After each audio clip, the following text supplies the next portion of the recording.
Ha pasado, ha pasado. Este, bueno, Demasiadas veces. bueno, pues con este meme comenzamos oficialmente una serie de episodios dedicados al análisis del marxismo soviético, o por lo menos a algunos aspectos del mismo. Ya el episodio anterior sobre Merleau-Ponty habíamos dicho que ese era el aperitivo, ¿no? Para abrir esta serie de discusiones.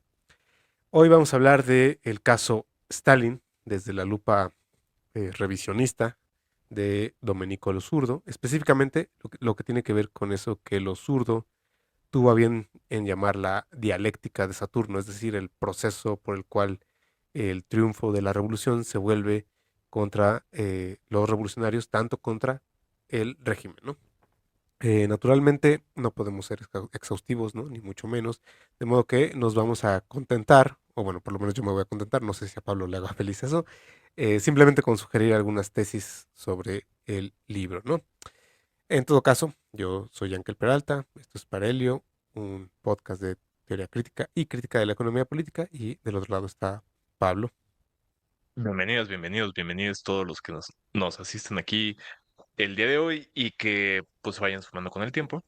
Y como siempre, agradecerles que se den la oportunidad de venir a escucharnos y invitarlos a que nos dejen unos comentarios, se suscriban al canal, compartan el video, nos dejen su like, se suscriban a las redes sociales y que, como siempre, pues se sumen a la discusión. Ya tuvimos en los últimos videos unos comentarios muy alentadores. La verdad es que agradecemos siempre ese tipo de comentarios. Y como también, como siempre, pues tenemos comentarios negativos que también agradecemos porque al final de cuentas nos dan visibilidad en las redes sociales. No dejen de poner sus insultos. La verdad es que ni nos vienen ni nos van, pero los buenos comentarios los agradecemos siempre muchísimo, ¿no?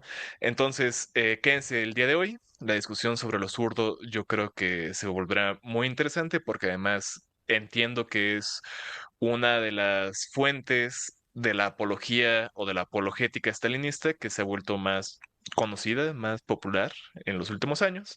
Entonces, vale mucho la pena analizar los argumentos que Ujú. tenga. Y entonces, pues continuemos. Sale, pues vamos a comenzar.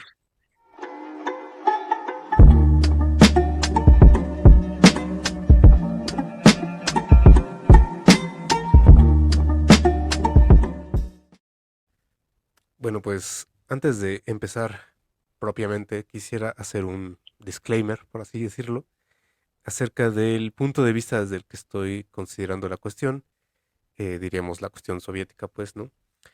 En episodios anteriores he dicho que el mío, y Pablo sé que tiene algo que decir al respecto, entonces ahorita vemos lo que quiera decir, pero bueno, el mío es o pretende ser un marxismo ortodoxo, ¿no? Pero ortodoxo, como podría decir Aristóteles, ¿no? Se dice en muchos sentidos, ¿no?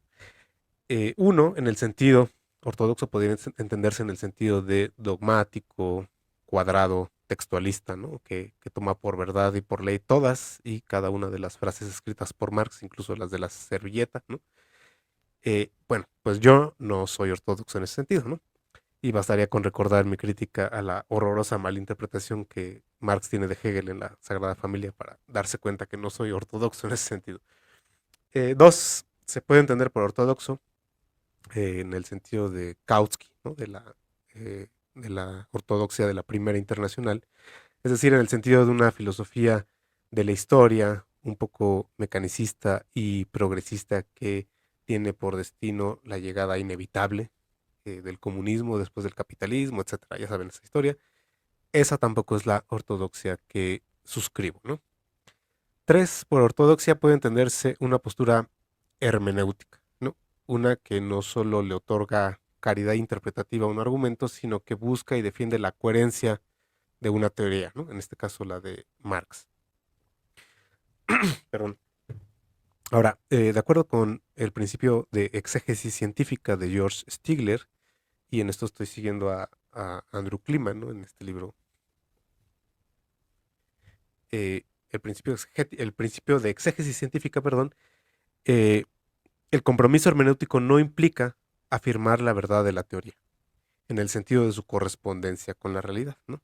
Ya el mismo Frege, hablo del filósofo analítico de Gottlieb Frege, pues, ¿no? decía que hay que distinguir entre la captación de un pensamiento y la aceptación de su verdad, ¿no? Al punto en que se debe ser consciente de que, y hay una cita aquí de Frege que me gusta, se debe ser consciente de que, cito, dice, pueden transcurrir años de fatigosas investigaciones entre la captación de un pensamiento y la aceptación de su verdad. Eso lo dice en la página 238 de este libro, que no tiene nada que ver con marxismo, pero como principio hermenéutico analítico es importante la frase, ¿no? Entonces la ortodoxia implica pues un compromiso fuerte con la captación de un pensamiento, pero no implica la aceptación de la verdad. Como muy bien dice Kliman, la teoría de Marx, independientemente de su captación, tiene todavía que ser corroborada empírica y políticamente, ¿no? Con esto quiero decir que la ortodoxia no implica el dogmatismo de creer que algo es verdadero solo porque es coherente, o peor, que algo es verdadero solo porque lo dice el autor, ¿no? En este caso Marx. O todavía más que uno debe, que no debe, más bien, que no debería investigarse nada más que lo que se pueda corroborar la teoría puesta por escrito, ¿no? En ese caso coincido con lo que dice Rui Mauro Marini en su libro sobre este libro, La dialéctica de la dependencia, dice, en la página 110 dice eh, Marini, dice, el rigor conceptual y metodológico. A eso se reduce en última instancia la ortodoxia marxista. Cualquier limitación al proceso de investigación que de allí se derive no tiene nada que ver con la ortodoxia, sino tan solo con el dogmatismo, ¿no? Hasta ahí Marini.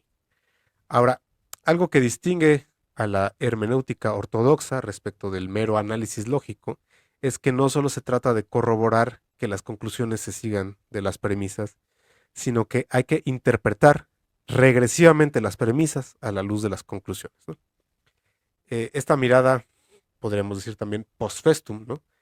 Restringe el campo operativo de la ortodoxia en el sentido de que ella no integra tesis sueltas o tentativas teóricas del autor en cuestión, ¿no?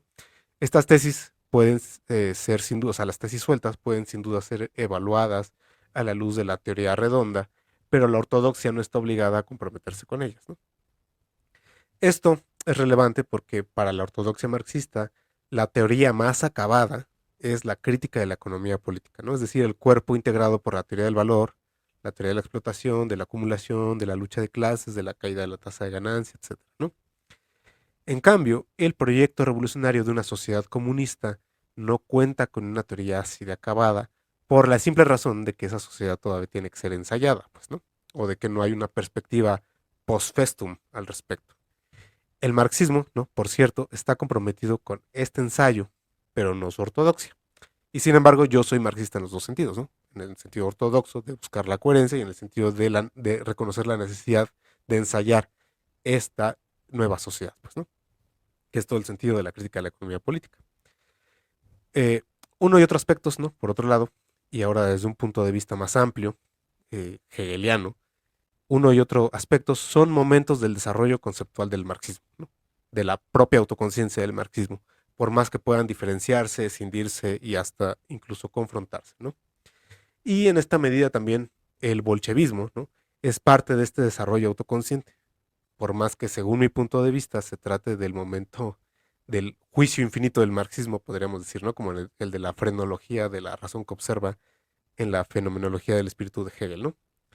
Porque todo movimiento, toda cosa tiene su juicio infinito, ¿no? Nosotros los marxistas tenemos a Stalin y la teoría de colonial tiene a Grossfogel. Bueno, con esto quiero decir finalmente que el terror conceptual que desde la ortodoxia yo pueda desatar, ¿no? Sobre el ensayo bolchevique no implica que proscriba el ensayo revolucionario. Por el contrario, la violencia conceptual dentro del marxismo debe tomarse hoy, como ayer, como parte del compromiso con la transfiguración del mundo, ¿no? Y aclarado esto, me siento más en confianza de decir que cuando hablemos de marxismo, ¿no? Y como diría la burrita burrona, a mí no me incluyan en la parte bolchevique. A mí no me incluyas. ¿Qué? A mí no me incluyas en esa parte. ¿Por qué? Porque yo no soy parte. Pero bueno, con eso termino mi disclaimer, entonces le abro el micrófono a Pablo para... Jenkel. Yo también suscribo lo que se ha dicho, lo que ha dicho Jenkel hace unos momentos acerca del marxismo ortodoxo. Y quisiera sumar un poco de lo que la perspectiva de George Lucas dice acerca del mismo. Ya saben que George Lucas en su libro Historia y Conciencia de Clases, el primer artículo que escribe es una respuesta a Kautsky respecto a qué es marxismo ortodoxo. Y en ella establece una tesis que fue una de las tesis que propició más adelante el surgimiento de un marxismo crítico que podríamos rastrear a figuras occidentales, tanto orientales, ¿no? Y lo digo también porque George Lucas, siendo crítico, también se le ha visto como un estalinista y únicamente para decir que no porque seamos críticos del estalinismo o de los estalinistas, tenemos que rechazar eh, tout court, de lleno y dogmáticamente cualquier cosa que alguien con el cual estemos en desacuerdo pueda tener de verdad al momento de enunciar sus tesis, ¿no? Pero Lukács, menciona en ese artículo que marxismo ortodoxo es aquel que tiene un interés especial por no las afirmaciones teóricas positivas que podemos encontrar en el cuerpo de obra de Marx y de Engels, los fundadores de esa tradición, sino por el interés principal sobre el método que da origen a las afirmaciones. Y es a través del método que estas personas, Marx y Engels, fundaron, desarrollaron y ofrecieron para su desarrollo a las personas que lo seguimos en un sentido teórico, que encontramos no únicamente el vehículo para la producción de estas tesis, que podemos o no aceptar o rechazar, sino también los mecanismos de impugnación que podemos ofrecer para, ¿cómo se decirlo? Establecer los criterios con los cuales podemos aceptar o rechazar cualquiera de estas tesis, ¿no? Y al mismo tiempo, para poner en duda nuestra propia capacidad, como marxistas ortodoxos, de someter a escrutinio cualquiera de las afirmaciones que podamos hacer. Como dice Yankel, el marxismo ortodoxo es aquel que se preocupa por el rigor, tanto como por la capacidad de demostrar, la capacidad demostrativa que tenga esta teoría de mostrar la verdad de sus afirmaciones. Yo estoy totalmente de acuerdo con eso y creo que en lo mejor del marxismo, lo mejor del marxismo crítico, podemos encontrar este tipo de impulso. Y por lo mismo, también quisiera mencionar que en el episodio sobre Stalin pasado, en el primer episodio que hicimos acerca del stalinismo, eh, uno de nuestros compañeros que sigue el podcast me hizo llegar un comentario que se me hizo muy interesante, si bien me hizo pues dudar acerca de qué es lo que se está entendiendo por la crítica del stalinismo que estamos llevando aquí, ¿no? Esta persona, que no estoy seguro que quiera que diga su nombre al aire, pero pues lo dejemos así, me hizo un comentario, aquí Jan que lo está saludando y pues yo también aprovecho para saludarlo, me hizo un comentario acerca de el reproche de que al yuxtaponer la persona de Nick Fuentes con y su alabanza de Stalin, en cierta manera estábamos, por así diciendo, que comparábamos a los comunistas del siglo XX, del stalinismo, con los nazis, ¿no? Y tal vez sea, digamos, un poco chocante el tipo de comentario que se pueda surgir de ahí, un poco inquietante, pero yo creo que estamos bien en inquietarnos cuando una persona como Nick Fuentes da paso a la comparación entre sus propios políticos, sus propios objetivos políticos y la realidad del estalinismo, ¿no? Sin embargo, hay que entender que la perspectiva que Nick Fuentes tiene al ensalzar la persona de Stalin era lo que podríamos llamar un ethos romántico, ¿no? O ethos clásico, ¿cuál era? El ethos del heroísmo, ¿no? La idea de que Stalin es una especie de Romántico. romántico, la idea de que Stalin es una especie de superhombre, que él solito logró todo lo que puede ser, digamos, ensalzado de la experiencia soviética. Y en ese sentido debemos admitir que, número uno, Stalin no estaba solo en lo que estaba haciendo.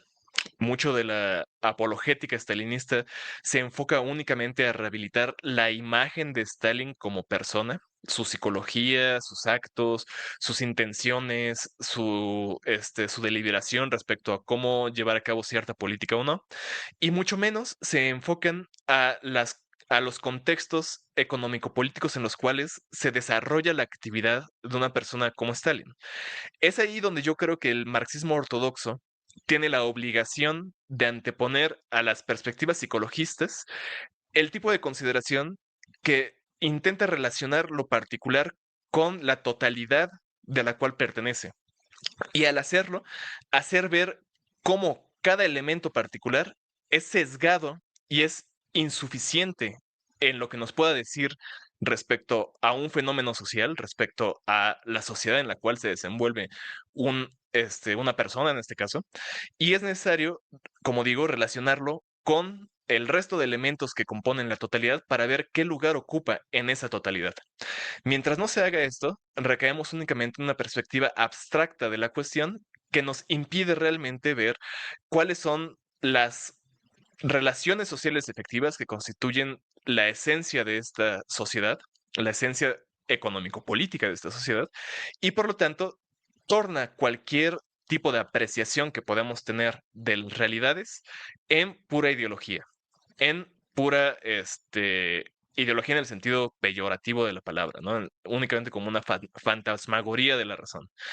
Y en ese sentido es que gente como los estalinistas, apologetas, tanto como los apologetas, digámosle, neonazis, como Nick Fuentes, yerran al considerar a Stalin como el todo en vez de una parte, tal vez incluso menor, por crucial que pudiera haber sido, al actualizar con sus actos las tendencias que ya estaban íncitas en su circunstancia histórica.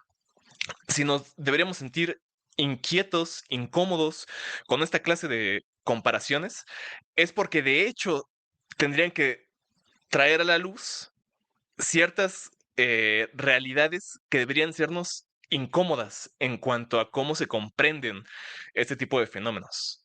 Es ahí que creo que la intención nunca ha sido decir estas personas, los comunistas del siglo XX eran unos nazis, o las personas seguidores de Stalin en la actualidad son unos nazis, sino decir por qué los nazis como Nick Fuentes y los neostalinistas o los apologetas del stalinismo coinciden en este tipo de visiones ideológicas sobre la historia, las distorsiones que crean sobre la historia y los males entendidos que crean sobre la historia. Es ahí donde el marxismo ortodoxo, creo yo, ofrece el tipo de herramientas necesarias para transitar desde las apariencias más vulgares hacia no solamente la esencia de las sociedades, sino la sustancia con la cual uno tiene que habérselas en cualquier proyecto de transformación social y sobre todo en un proyecto que apunte en una dirección emancipatoria. Si el marxismo ortodoxo se propone no solamente la visión científica de la sociedad que nos arroje su verdad teórica, sino también su transformación práctica en la dirección de las posibilidades, de actualizar las posibilidades que ya se encuentran establecidas en las formas de relaciones efectivas en el presente, solo es posible si rechazamos esta clase de visiones que no solamente nos alejan del entendimiento correcto de la historia, sino que terminan por distorsionarla de tal forma que nos crean mitos y mitologías respecto a lo que son procesos históricos complejos y enreverados en su interior, ¿no? Entonces, eso es únicamente lo que quería decir al respecto. Pero espero que se vea que si rescatamos, o por lo menos si al menos desde mi punto de vista, debemos rescatar el tipo de instrumental teórico que nos ofrece el marxismo, no es por un ánimo dogmático, sino es por el rendimiento teórico y práctico que todavía subsiste en los métodos investigativos y prácticos políticos del marxismo. Entonces yo ahí lo dejo. Ok. Bueno, hay que decir que más allá de lo que eh, pude yo sugerir con la comparación con Nick Fuentes, los marxistas se dicen peores cosas. O Sí, sea, también es un... sí, o sea, por ejemplo, ahora que Pablo me pasó este texto de Christoph Junke, ¿no? Donde Jung, que yo creo que, no sé si sea trotskista, pero me parece que sí, ¿no?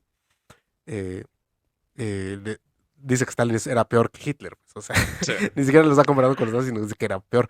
Y lo dice sí, porque dice que Hitler combatía a la clase proletaria desde fuera, pero Stalin la combatía desde dentro, lo cual, sí. o sea que en nombre del socialismo mermaba la lucha socialista, ¿no? Yo no sostuve esa cosa, pero a lo que voy es que ese tipo de críticas incisivas, la mía, francamente, fue bastante menor al respecto. Y bueno, otra cosa, yo, si se preguntan un poco mi punto de vista, es Paul Matic es un marxista ortodoxo, él mismo se llama ortodoxo, pues, en este sentido de defender la coherencia de la teoría de la crítica de la economía política, y tiene este libro que se llama eh, Comunismo Antibolchevique, donde hace toda una crítica de la perspectiva o de la interpretación que del marxismo llevó a la práctica la facción bolchevique, ¿no? Bueno, entonces, dicho todas estas aclaraciones y nada más para como que se enfoque bien desde donde estamos hablando, comienzo con el tema de lo zurdo, ¿no? Bueno, pues lo zurdo es un filósofo italiano que escribió, porque acaba de fallecer, bueno, falleció en el 2017, si entiendo bien, escribió un texto en 2008 dedicado a desmontar o a desmentir una supuesta leyenda negra en torno a Stalin. El libro es este, no sé si se ve al derecho ahí. Bueno, el libro se llama Historia y crítica de una leyenda negra, Stalin, ¿no? Eh, una leyenda que habría sido divulgada por Nikita Khrushchev en su famoso e infame informe, ¿no?, de los 50 y por Trotsky, ¿no? La lamentada leyenda consiste básicamente en la caricaturización del carácter moral y político de Stalin, una caricatura que reduciría la explicación de lo ocurrido en la Unión Soviética, sobre todo los hechos negativos, a la agencia unipersonal del líder bolchevique, tal y como acaba de señalar Pablo, ¿no? Ahora, como esquema de explicación de fenómenos sociales, políticos y económicos, tal clase de personalización es, por supuesto, falsa y debe ser metódicamente recusada, ¿no? Uno de los aspectos de la personalidad autoritaria de la que hablábamos en el episodio sobre Charlie Kirk es justamente la tendencia a recurrir a esta clase de explicaciones personalistas, ¿no? De ahí que la sola idea de que Stalin fuese el prime motor, ¿no?, el primer motor tanto de lo bueno como de lo malo, solo pueda convencer pues a personajes autoritarios como Nick Fuentes, ¿no?, como sugerimos en el episodio de Marlo Ponti, y ese en realidad era el punto. Entonces, desde ese punto de vista, es decir, como crítica de una explicación personalista, celebro el ensayo de lo zurdo, ¿no? No obstante, mi coincidencia llega hasta ese punto, ¿no? Y es que lo zurdo intenta, diríamos, edificar sobre las piedras de esta apología toda la iglesia del régimen stalinista, ¿no? Y es sobre esa edificación que recae mi crítica, no tanto en la crítica al personalismo con la que coincido en general, ¿no? Nos vamos a concentrar solo en el segundo capítulo del libro de lo zurdo, que se titula eh, los bolcheviques del conflicto ideológico a la guerra civil. El leitmotiv, ¿no?, de todo este capítulo lo expresa lo zurdo con la idea de la dialéctica de Saturno, que ya medio expliqué al comienzo, ¿no? Pero todavía más, yo me voy a concentrar, y más allá de lo que Pablo tenga que decir sobre el capítulo, a unos temas del mismo, ¿no? Como el problema del Estado, el socialismo en un solo país, la supresión de la economía mercantil dineraria y el problema de la explotación y las clases en la Unión Soviética, ¿no? La defensa del régimen stalinista que lo zurdo lleva a cabo pretende basarse en cierto realismo político por oposición, ¿no?, al utopismo que según los zurdos sería propio de los críticos izquierdistas de Stalin, ¿no? Y es por gracia de este realismo, o más bien por gracia de este realismo, el stalinismo habría podido, por ejemplo, desentenderse del compromiso con la revolución proletaria internacional, arguyendo que la defensa de la revolución dentro de las fronteras de la Unión Soviética, ¿no?, contra el asedio del capital internacional, tendría prelación sobre y así le dice lo zurdo, la fantasía de la unidad proletaria internacional, ¿no? Al respecto, los zurdos cita unas palabras de Stalin que bien podrían haber salido de la boca de Noroña, ¿no? Ahora que escuché su opinión sobre la jornada de 40 horas, ¿no? Y las palabras de Stalin son estas. Dice Stalin: la exportación de la revolución es una patraña. Cada país puede hacer su propia revolución si lo desea, pero si no quiere no habrá revolución. Nuestro país ha querido hacer una revolución y lo ha hecho. Eso está en la página 61 y 62 del libro que les mostré. Hasta ahí Stalin. Un argumento análogo lo esgrime lo zurdo en relación con el reforzamiento del Estado entendido como entidad burocrático-policial, ¿no? Ante la exigencia comunista de su disolución. De acuerdo con lo zurdo, la expectativa de la supresión de la entidad estatal pasa o pasaría por alto la realidad del régimen que ante los proyectos de nacionalización de los medios de producción, de la defensa contra las amenazas internas y externas y el desarrollo de las fuerzas productivas, ¿no? Precisaba justamente la ampliación de los brazos del Estado, ¿no? De los brazos estatales. Y es esta misma necesidad de defensa frente a los enemigos internos, ¿no? Conspiracionistas, trotskistas, sinoviavistas, bujarinistas, unificados, etcétera. Es esta necesidad, ¿no? La que justificaría o habría justificado la persecución política extraordinaria conocida como el terror. Se trataría finalmente de la misma necesidad que habría impedido la igualación de los salarios o la limitación del ingreso del funcionario público al salario promedio del proletariado, que es la consigna de la Comuna de París, ¿no? Todavía más de la conservación de la proporción del ingreso salarial respecto de la capacidad o de la cantidad de trabajo, habría dependido el incremento de la productividad según el estalinismo y el desarrollo de la fuerza productiva necesaria para el proceso de industrialización. Sin embargo, esta desigualdad en el ingreso o esta estratificación social no es o no implicaría todo esto según lo zurdo, pues, ¿no? Una diferencia de clases o una relación de explotación, toda vez que según esto no estaba basada o no estuvo basada en la propiedad privada de los medios de producción, ¿no? Etcétera, etcétera. Bueno, ahora, lo zurdo presenta esto bajo la forma de lo que Kant llamaría, ¿no? Un argumento de abogado, ¿no? Es decir, un argumento que se sirve del equívoco, de la ignorancia del otro o de los huecos conceptuales para filtrar conclusiones apologéticas. Como ya sugerí, el argumento leguleyo, por decirlo así, se basa en hacer pasar la crítica de la leyenda negra o de la explicación personalista como una fundada defensa del régimen en contra de la crítica de inspiración marxista, como si esta crítica se basara en aquella personalización, ¿no? En relación con la cuestión nacional, lo zurdo argumenta como si la misma Revolución Rusa no se hubiese beneficiado del apoyo político y económico internacional, ¿no? Pero, y lo que es más grave, presenta como una utopía lo que desde el marxismo y desde el análisis marxista, y no solo como una consigna moral o ética, ¿no? Lo que para el marxismo pues es la única posibilidad de vencer el asedio del capital transnacional, es decir, la solidaridad activa de la Alianza Proletaria Internacional contra la huelga de capitales, ¿no? Entonces, más allá de que sea o no un deber ético del Estado la solidaridad con la Revolución Socialista o Comunista Internacional, el punto es que desde el momento en que el Estado soviético se desentiende de la movilización internacional, de hecho, merma la posibilidad de que la revolución se lleve a cabo en otros países. Dicho con otras palabras, el pretexto del socialismo en un solo país es de suyo contrarrevolucionario, ¿no? Aunque, y esto hay que decirlo, cabe decir que el motivo nacional o nacionalista se encontraba ya un poco en ciernes en la idea leninista de la autodeterminación de los pueblos, ¿no? Pero bueno, Lenin es otro tema que después retomaremos. Ahora, en segundo lugar, la tesis de la necesidad del reforzamiento del Estado, para la cual lo zurdo tiene a bien involucrar a Hegel por razones que no tienen absolutamente nada que ver, esa tesis es equívoca en muchos sentidos, ¿no? Por un lado, lo zurdo no está hablando del Estado en el sentido de un organismo institucional autónomo, sino solamente en el de una burocracia policial centralizada, ¿no? De manera que bien podría decirse, y se ha dicho de hecho, ¿no?, que tal clase de omnipresencia estatal, en el sentido de esta burocracia centralizada, puede compaginarse más bien con la idea del Estado débil, ¿no? Sobre todo si su existencia se justifica a fuerza de estados de excepción. En consecuencia, cuando lo zurdo habla de Estado, no está hablando de la base democrático-republicana sobre la cual habría de montarse la dictadura del proletariado propiamente dicha, ¿no? Que ya hicimos un video dedicado a eso y les dejo por aquí el link para que vayan a verlo, para que sepan a qué nos referimos, ¿no? Entonces la de Stalin era, como bien se ha dicho, una dictadura sobre el proletariado.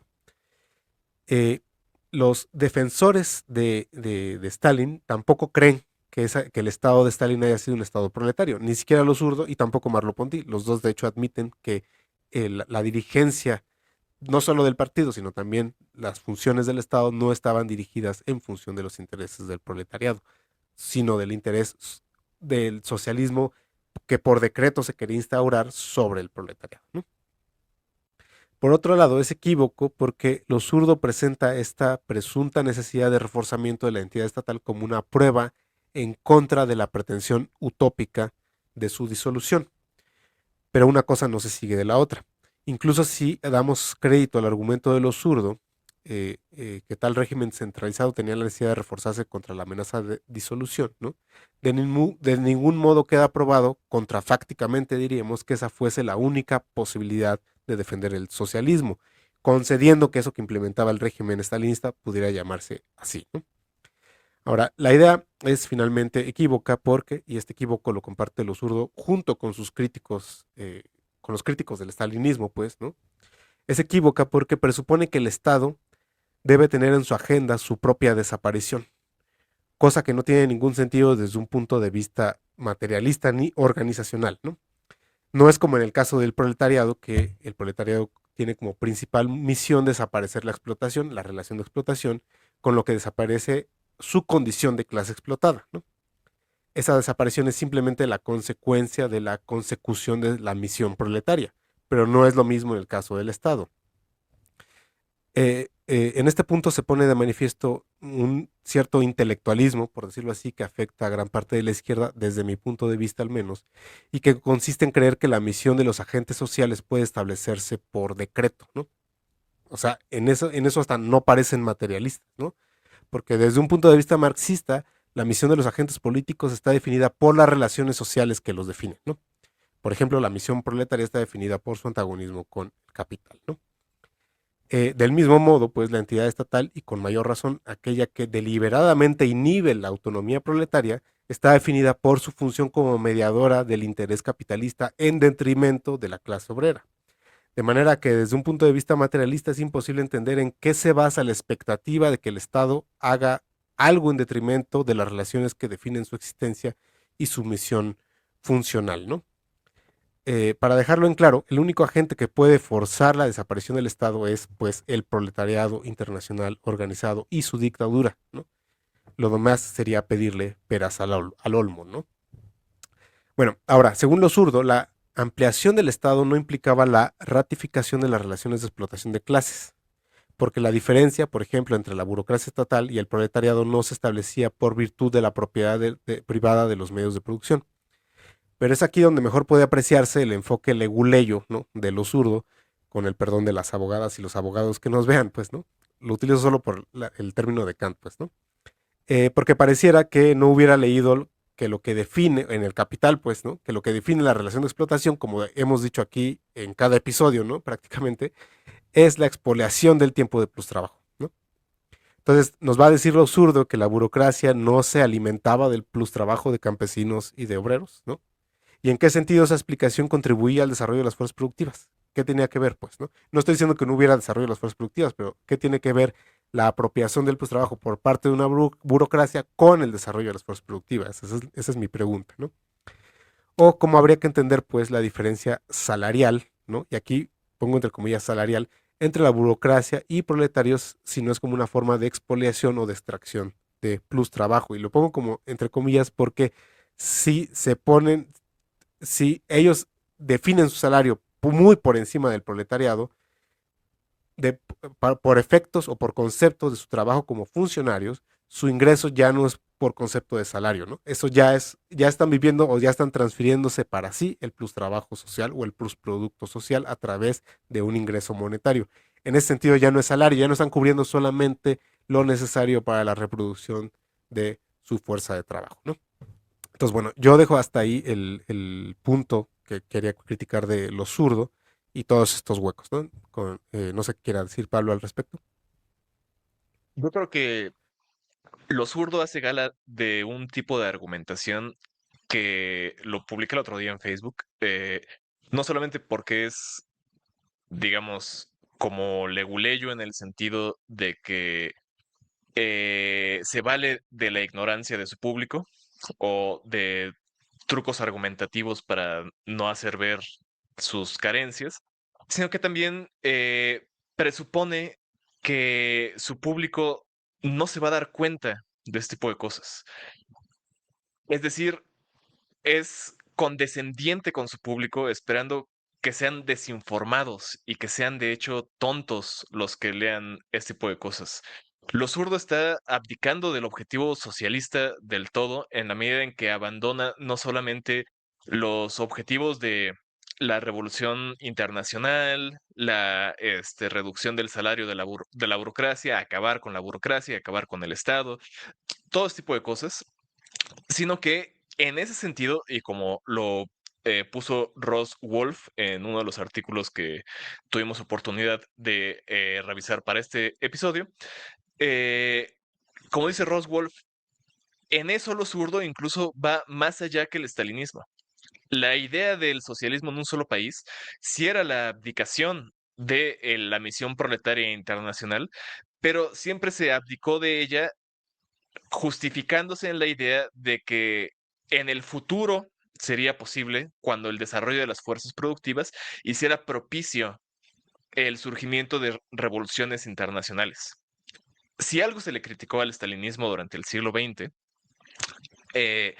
y con decir al estalinismo no únicamente a lo sucedido en la Unión Soviética, sino a la política soviética que era implementada por los diferentes partidos comunistas alrededor del mundo, fue que se la pasaban una y otra vez apaciguando los ímpetus del proletariado y saboteando la organización proletaria, siempre con el argumento de que estaban esperando la, las condiciones propicias para la revolución y que cualquier intento de adelantarse a esas condiciones iba a ser puro aventurismo.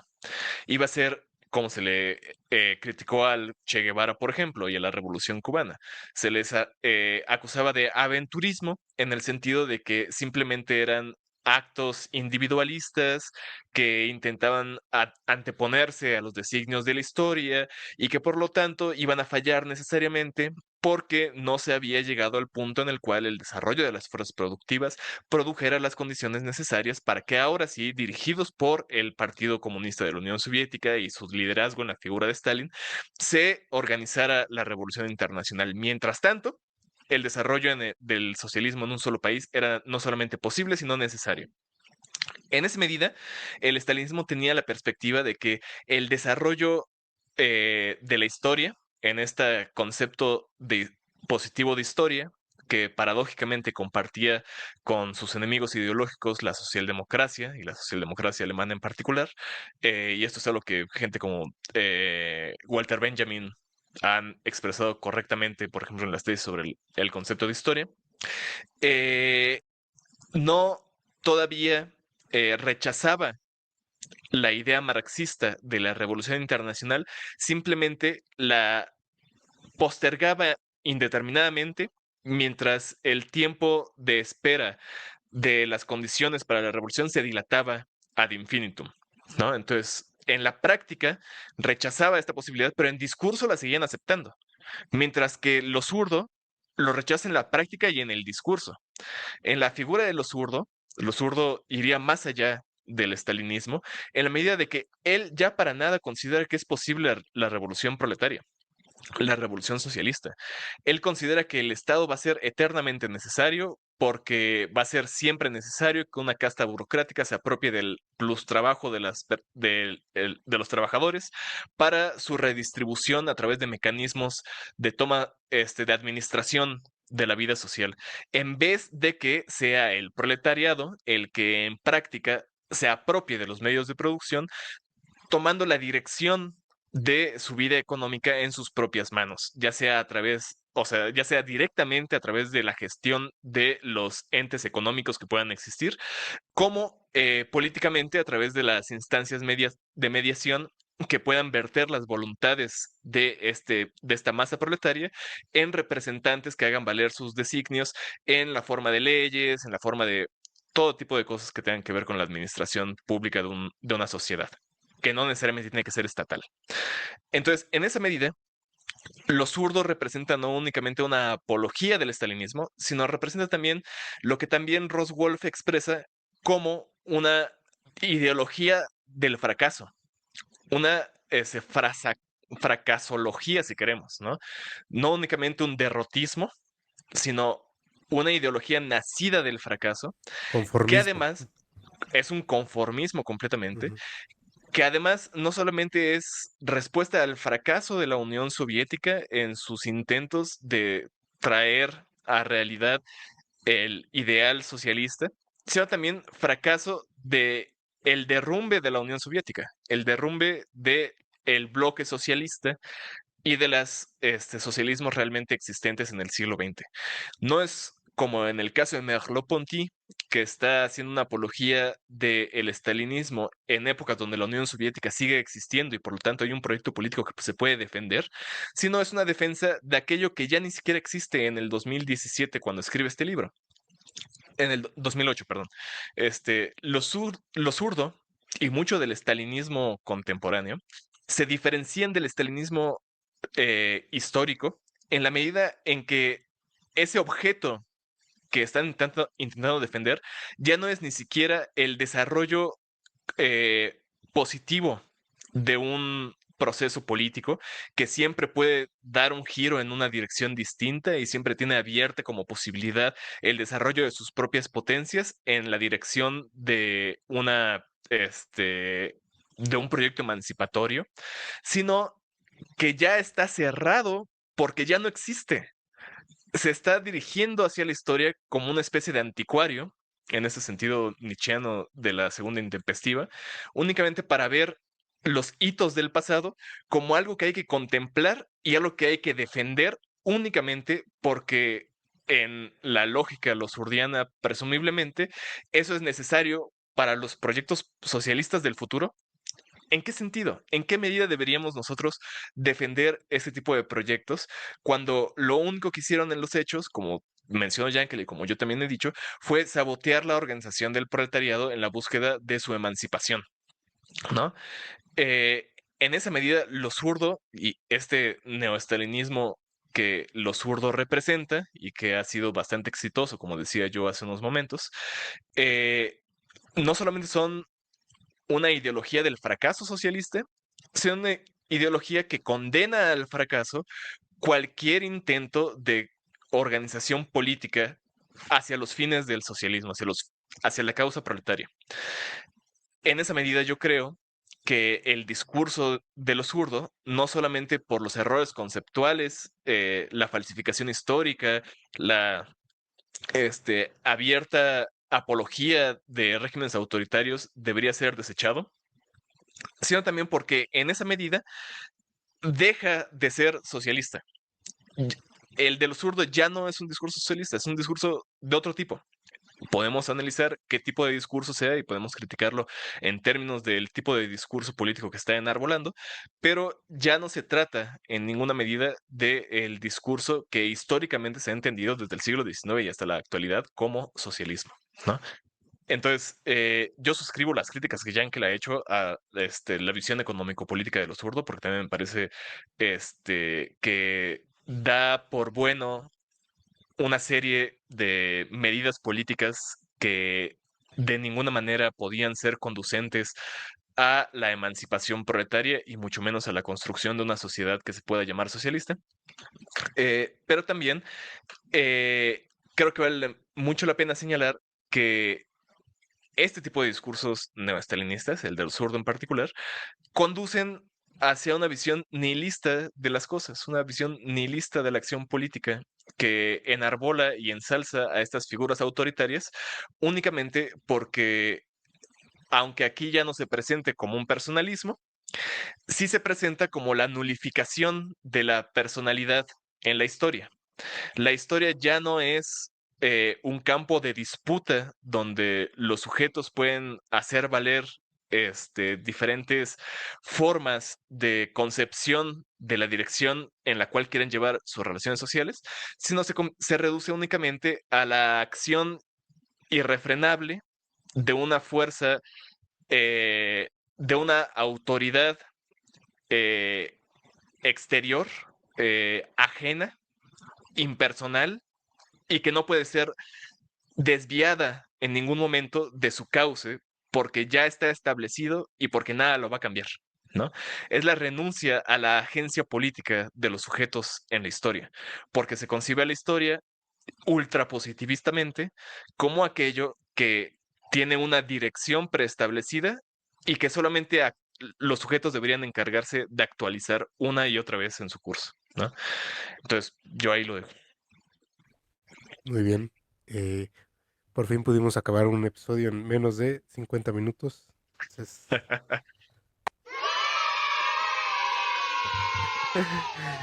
Entonces, bueno, eh, nada más para resumir muy rápidamente, entonces, un poco la perspectiva que yo quise exponer fue, ¿no? La crítica o que se le puede hacer a la apología del estalinismo desde los, eh, las tesis, más bien, del marxismo ortodoxo, ¿no? Y que tienen que ver con la naturaleza de las relaciones de los agentes sociales, ¿no? Y que en este caso la sobreestimación de las capacidades que tiene el Estado para realizar y hacer cosas, no solo desde parte de los zurdos, sino desde las expectativas que los críticos del estalinismo también tenían sobre el Estado socialista, ¿no?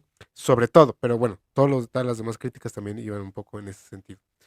Entonces, bueno, vamos a seguir con este tema. Aquí solamente fue como para ir abriendo y para ir adentrándonos en la maleza que es la Unión Soviética, ¿no? Porque tiene muchísimas facetas, entonces vamos a ir investigando, no solo es la stalinista, obviamente, pero vamos a ir adentrándonos poco a poco, entonces sigan viendo los siguientes episodios, sigan dándonos opiniones, sus críticas y bueno, aquí seguiremos atentos al respecto, ¿no? Entonces yo con eso me despido. No sé si Pablo quiere decir algo. Únicamente recordarles que nos dejen sus comentarios, le den like a este video, se suscriban al canal, nos sigan en las redes sociales y nos vemos la próxima semana para el tema que vayamos a tratar. Entonces, cuídense mucho. Gracias, Yankel, por estar en los controles en esta ocasión, como siempre. Y yo aquí me despido. Sale pues, nos vemos. Hasta luego.